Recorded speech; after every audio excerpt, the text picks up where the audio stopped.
Olá, meus queridos ouvintes. Neste episódio, testemunha a história de um homem que descobriu a traição da sua namorada com seu melhor amigo.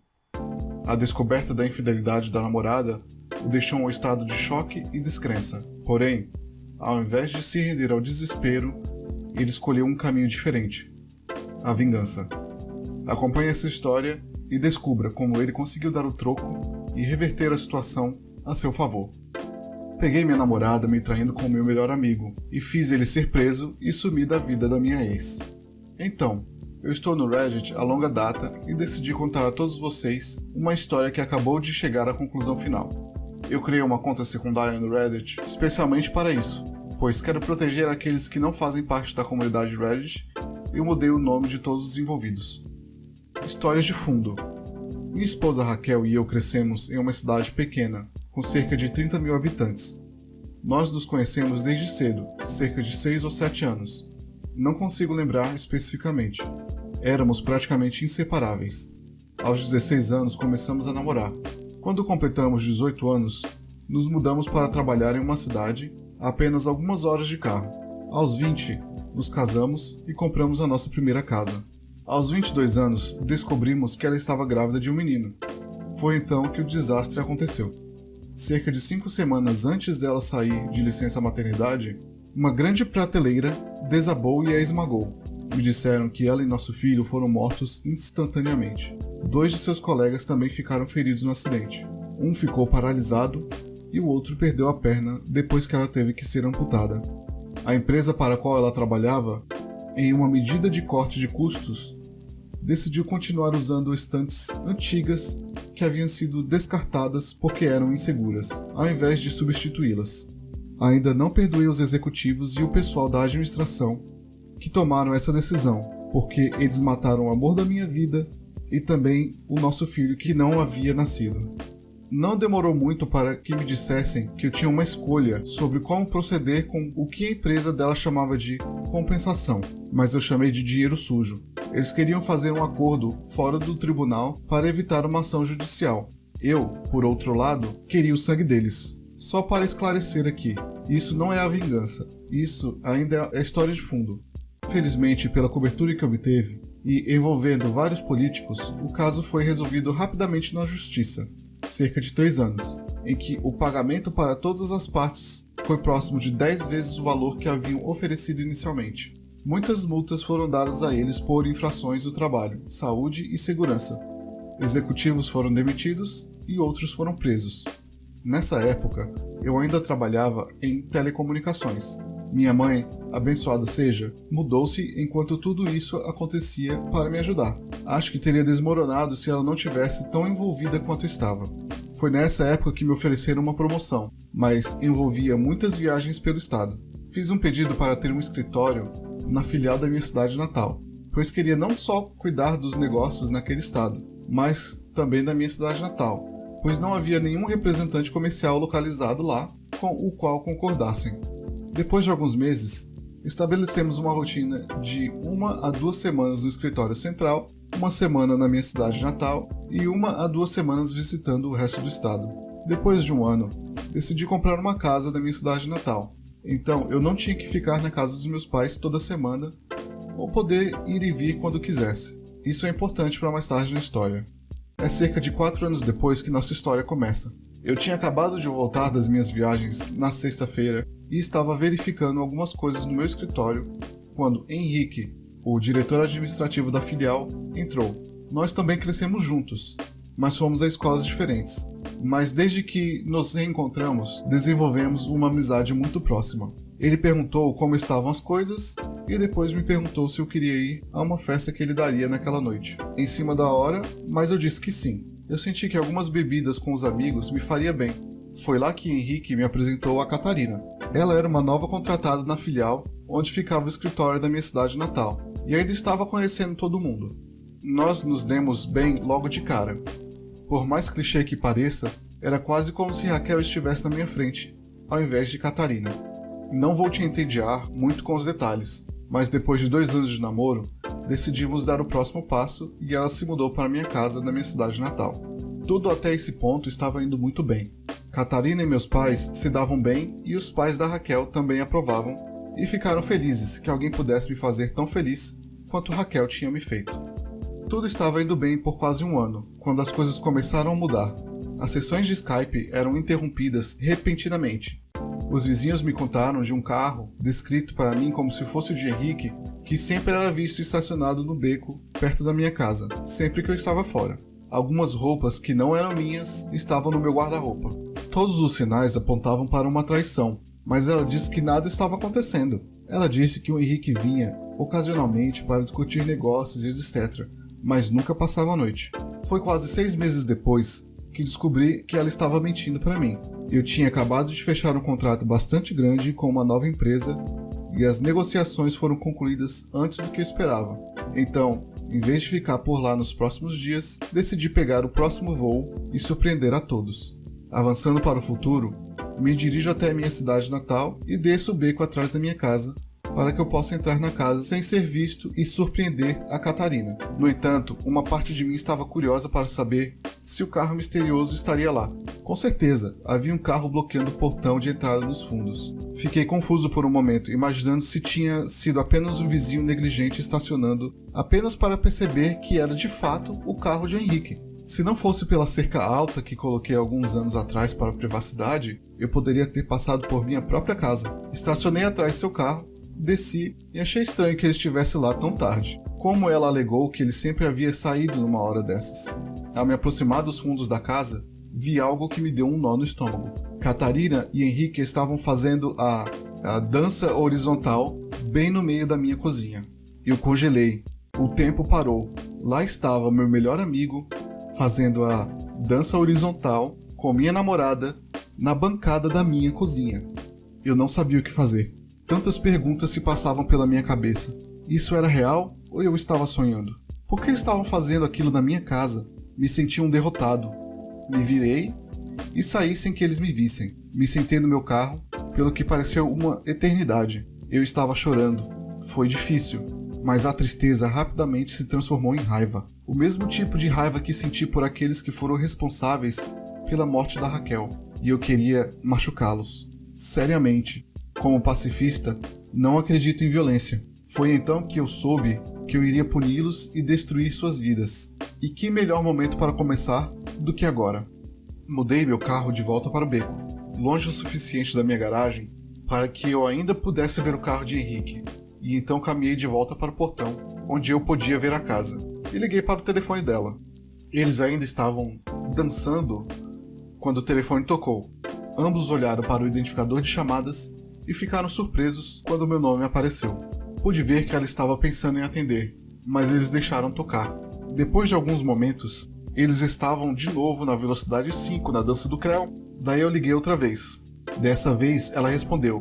Enquanto ela atendia, desliguei e voltei para o carro. Assim que o fiz, ela me ligou de volta. Ela perguntou por que estava ligando tão tarde, e eu disse a ela que estava a cerca de 10 minutos de casa e não queria assustá-la quando chegasse. Ela obviamente ficou chocada e agiu feliz por eu estar vindo, e a ligação terminou muito rapidamente depois que ela disse que iria se levantar e se trocar.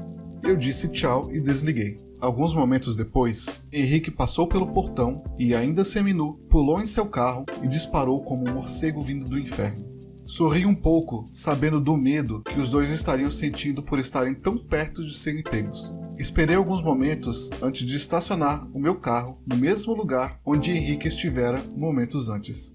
Depois disso, a noite foi bastante monótona, e só depois que ela dormiu é que eu me levantei e fui para o meu escritório no fim do corredor. Eu não conseguia dormir, eu precisava planejar e eu planejei. A vingança. Minha mãe sempre me ensinou a ser pacifista e a permitir que o karma cósmico siga o seu curso, mas, nessa ocasião, decidi que o karma precisava de uma ajudinha. Decidi puni-los separadamente, mas destruir aos dois. Eu sabia que Henrique era viciado em drogas, nada muito pesado, mas ele sempre manteve tudo muito sigiloso. Eu só soube disso, acidentalmente, depois de ver um pouco de coca e orégano na sua casa, mas fingi que não tinha visto nada quando ele tentou esconder essas coisas. Comecei a ligar para alguns dos meus clientes mais desagradáveis e fiz algumas investidas discretas para obter algumas amostras das coisas que eles estavam dispostos a me dar, se é que vocês me entendem. Alguns dias depois, eu tinha um estoque decente o suficiente para o meu plano funcionar. Cerca de um mês depois, chamei uns amigos, incluindo Henrique, para um churrasco à noite. Depois de me certificar de que Henrique tinha bebido o suficiente, eu disse para ele passar a noite e dormir. Nas primeiras horas daquela manhã, peguei as drogas e uma variedade de pertences pessoais e coloquei em vários lugares do seu carro, com o maior estoque debaixo do step. Confiante de que ele não iria encontrá-los nos próximos meses, enquanto o resto do meu plano surtiria efeito, tranquei o carro e fui dormir. Também coloquei mais drogas e itens pessoais em sua casa depois de levá-lo para casa, porque ele ainda estava bêbado demais para dirigir. Alguns dias depois, planejei uma invasão, quebrando uma vidraça da porta dos fundos da cozinha e deixando-a aberta antes de voltar para a cidade para um voo. Recebi várias mensagens no momento em que aterrissei. Uma da minha mãe, claramente em pânico, que encontrou a porta dos fundos arrombada e chamou a polícia. Uma de Catarina em lágrimas e uma da polícia local me pedindo para ligar. Enquanto estava fora, pedi para Catarina para ficar com os meus pais até que eu voltasse e pedi a meu pai que organizasse uma das empresas de segurança locais para instalar câmeras e um sistema de alarme depois de receber a autorização da polícia para não estragar a cena do crime. Depois de chegar em casa, fiz a cena habitual de "Oh meu Deus, não acredito que isso aconteceu" e "Ah, por que alguém faria isso?". Depois de fazer uma verificação completa de todos os lugares da casa, eu descobri que alguns itens haviam sido levados e estavam desaparecidos e preenchi um boletim de ocorrência. Também pedi ao representante da empresa de segurança que ensinasse Catarina e eu em como as câmeras e o sistema de alarme funcionavam. Então veio a pergunta que eu estava esperando. A questão do que acontece se estivermos fazendo algum negócio e não quiséssemos que fosse gravado. Ela agiu um pouco tímida fazendo essa pergunta, mas eu sabia exatamente o motivo pelo qual ela estava perguntando. Ele nos garantiu que era uma pergunta que lhe faziam muito, e foi nos mostrando no computador de casa como se fazia se quiséssemos fazer as coisas sem que fôssemos gravados, como parar a gravação de certas câmeras para que pudéssemos proteger nossa modéstia. Ao acompanhá-lo, perguntei se as câmeras fossem desligadas, se eu receberia alguma notificação, apenas por medidas de segurança. Ele voltou e me ajudou a configurar as notificações por e-mail e saiu logo depois. Fantástico! Tudo o que eu tinha que fazer era esperar. Nessa fase, abordei um fórum de advogados para pedir ajuda em relação às leis de casais em meu país. Eu precisava ter certeza de que meu próximo plano poderia ser feito legalmente e que eu não seria forçado a pagar nenhum dinheiro ou patrimônio para Catarina, pois não sabia se éramos classificados como um casal de fato ou não. Sendo o único benfeitor da herança de Raquel, eu não queria ter nenhuma surpresa desagradável se Catarina pudesse tirar qualquer parte dessa propriedade de mim. Um salve para aqueles rapazes e moças que me ajudaram a entrar em contato com um ótimo advogado, que me garantiu, pelo fato de que, embora estivéssemos namorando por 4 anos, não morávamos juntos tempo suficiente para sermos classificados como de fato, e porque eu estava pagando todas as contas da propriedade que ela morava e não pagava aluguel. Mostrei que ela não tinha legitimidade legal para fazer uma reclamação financeira contra mim. Na semana seguinte, meu trabalho me ofereceu uma promoção para voltar para a cidade e comandar uma equipe da qual fazia parte, o que significa que não precisaria viajar com tanta frequência e poderia ficar em um único local, e devido ao meu sucesso enquanto morando na minha cidade natal, eu disse que sim e comecei o processo de transferência, que levaria cerca de 6 semanas. Perfeito, tempo mais do que suficiente para reunir todas as minhas evidências. Ao voltar para minha cidade natal na semana seguinte, comecei a colocar em movimento o resto do meu plano. Pedi a Henrique para aprovar uma semana de férias para Catarina. Eu queria mandar ela e mais 1 ou 2 amigas para um retiro antes de tomar a maior decisão da minha vida pela segunda vez. Ele deu um pulo e me deu um grande abraço, me parabenizando por estar preparado para dar esse passo novamente. Eu o abracei forte, mas não do jeito que eu acho que ele achou que era. Ele concordou e marcou a semana de férias para mim. pedi a ele que não contasse nada a ninguém, pois queria fazer a maior surpresa possível. Eu sabia que isso se espalharia como fogo pelo escritório, mas esse era o meu plano. Naquela noite, eu disse a Catarina que tinha agendado para ela e 2 amigas um spa tropical com todas as despesas pagas por uma semana. Ela poderia escolher as 2 amigas e ir para a maior surpresa da sua vida. Ela gritou como uma criança que tinha acabado de saber que todos os doces da loja eram dela. Eu então disse a ela que, na semana seguinte, eu passaria na cidade, me preparando para um grande cliente que era uma das minhas maiores contas, e precisava de algumas pessoas da minha equipe para ajudar antes de voar na semana seguinte. Então eu não estaria em casa até a segunda-feira que ela partiria, então não poderia vê-la, o que pareceu desapontá-la, mas eu disse a ela que valeria a pena quando ela voltasse. O que não contei a ela foi que havia decidido tirar 2 semanas de férias do outro lado do país, me preparando mentalmente para a tempestade de bosta que estaria prestes a explodir no momento em que ela pisasse no avião, além de aproveitar a primeira fase da minha liberdade. No domingo, 2 semanas depois, voei de volta e comecei a dirigir para casa. Chegando lá, tive a certeza que o carro do Henrique estava lá. E como na primeira noite em que os peguei, estacionei um pouco atrás e verifiquei as câmeras. Eles estavam dormindo na minha cama. Nenhuma surpresa, honestamente, pois eu os gravei constantemente fazendo isso durante as 2 semanas em que eu estava fora. Então fiz minha primeira ligação para a polícia. Bloqueando o meu identificador de chamadas, eu disse a eles que eu era um dos meus vizinhos e vi alguém andando de carro atrás da minha casa que, ocasionalmente, passava algo pelas janelas para os outros carros que paravam, enquanto também olhava para o meu quintal. Eu fiquei preocupado que eles estivessem traficando drogas e ou invadindo a propriedade de alguém. Eu dei a eles a placa e a descrição do carro. Então liguei para a Catarina e disse a ela que estava a cerca de 10 minutos de casa e que sabia que ela estava voando amanhã, mas queria desesperadamente surpreendê-la. Olhando para a filmagem agora, eu rio da comoção e ainda fiquei surpreso por não ter ouvido nada. Em poucos segundos, Henrique estava meio vestido e voando indo em direção do seu carro. Neste ponto, eu não poderia ter pedido por uma cena mais perfeita. Enquanto Henrique estava indo embora, um dos carros da polícia dobrou a esquina atrás de mim. Viu Henrique correndo e começou a persegui-lo.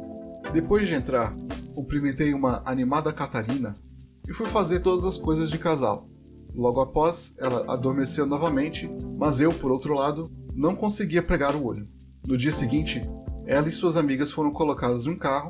Depois que elas foram embora, tive que apenas esperar algumas horas, mas comecei a executar o meu plano. Liguei para o meu amigo que trabalha com mudanças e pedi desculpas pelo aviso tardio, mas eu precisava da minha casa pronta e mudada na sexta-feira. Depois de combinar o horário, eu disse a ele que precisaria levar algumas coisas para um depósito, o que ele disse que não seria um problema, então comecei a empacotar os pertences de Catarina. Mais tarde naquele dia, recebi um telefonema da polícia para que eu identificasse alguns bens que eles haviam apreendidos de um suspeito da noite anterior, que se encaixavam na descrição dos bens que eu havia relatado como roubados. Eu sorri, feliz que meu plano contra o Henrique havia se concretizado, e respondi que estaria lá em breve para fazer o reconhecimento. Claro que quando eu cheguei lá, alguns dos itens ainda estavam desaparecidos, devido ao fato de que ainda deveriam estar na casa dele e ainda não haviam revistado lá. A essa altura, a cidade fervilhava com as notícias. Os eventos em minha cidade natal não permaneceram em segredo por muito tempo. Henrique caiu na desgraça e foi imediatamente demitido por posse de drogas e propriedade roubada. E nossos respectivos chefes, em nome da empresa, me apresentaram um pedido formal de desculpas. Naquela noite, eu fui para a casa dos meus pais e contei aos meus pais e aos pais da Raquel o que havia acontecido, omitindo alguns detalhes, e que eu voltaria para a cidade depois de ser promovido, e que Catarina não faria parte disso. Eles ficaram muito chateados inicialmente por eu não ter contado a eles antes sobre o que estava acontecendo, mas ficaram felizes por eu estar lidando com tudo com maturidade, e de não ter me rebaixado ao nível deles. Embora eles não concordassem com eu ignorando a Catarina completamente.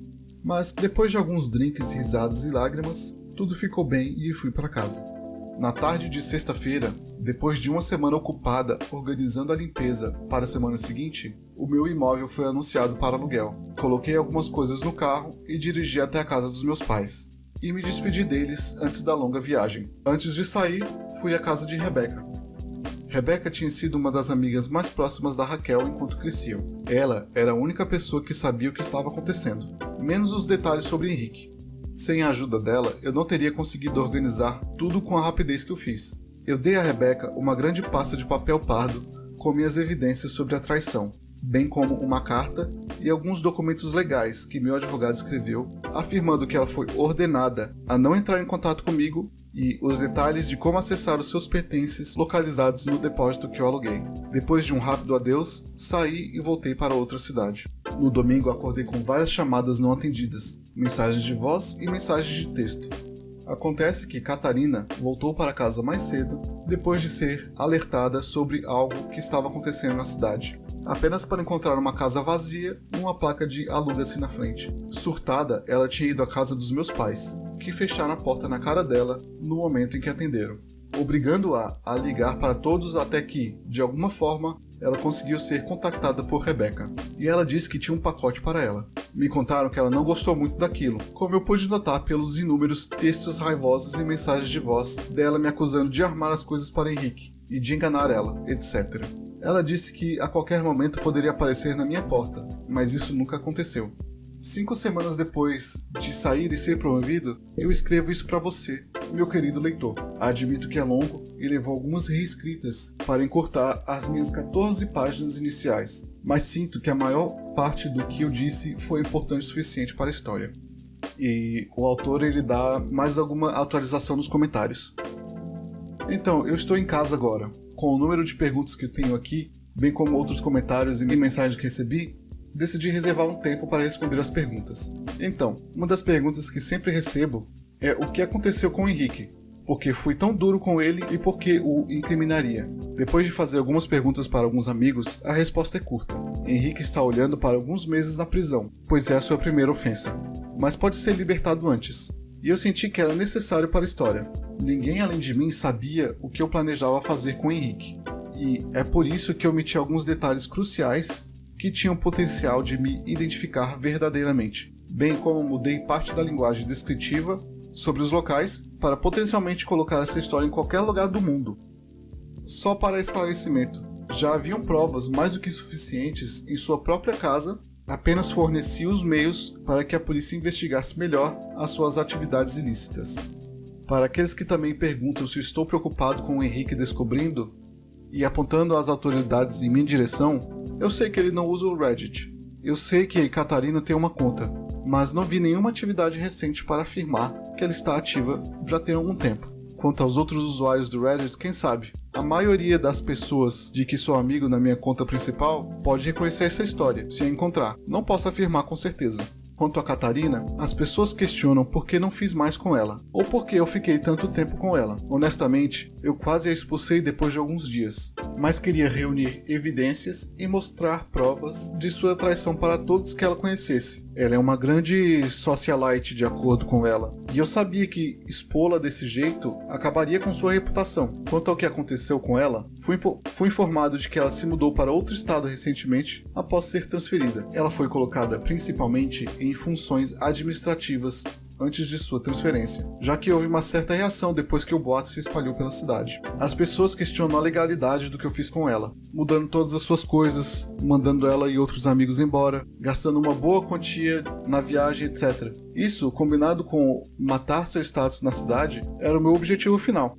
Fazer com que ela experimentasse como era perder tudo e ver tudo ao seu redor destruído era o meu objetivo final. Mas, do ponto de vista legal, eu tinha todo o direito. No tempo em que ela morou comigo, ela nunca atualizou nenhuma das suas informações pessoais, tipo carteira de motorista, registro eleitoral, etc., para refletir que havia de fato se mudado para minha casa. Eu descobri essa informação durante a minha preparação com meu advogado. Sem nenhuma prova concreta no papel para mostrar que ela morava lá, ela não tinha como provar que estávamos de fato morando junto. Por isso fui capaz de fazer o que fiz sem ameaça de retaliação. Meus queridos ouvintes, neste episódio temos a oportunidade de mergulhar de cabeça na maquinagem que o autor nos apresenta. É realmente uma história complexa e intrigante de traição e vingança. Apesar de ser muito fantasiosa comparando essa história ao nosso cotidiano, ela me faz refletir sobre os limites que o autor ultrapassou na sua busca por vingança. Isso revela um lado muito obscuro dele, mostrando as consequências bem drásticas do seu plano. Isso me faz questionar o valor da confiança e o quão longe algumas pessoas estão dispostas a ir para se vingar. Na minha opinião, ele perdeu a sua dignidade ou até mesmo a sua humanidade. O próprio autor diz, respondendo em alguns comentários, que ele acha sim que foi um pouco psicopata. Perdão, ele acha que foi um pouco sociopata. E eu não tenho dúvidas sobre isso, já que essa vingança foi de fato atômica. Você gostou do episódio de hoje? Não esqueça de deixar a sua opinião. Eu leio todos os comentários que foram deixados. Não perca nenhum episódio. Inscreva-se no nosso podcast para receber mais histórias fascinantes do Reddit, traduzidas para português e narradas por mim. Até a próxima.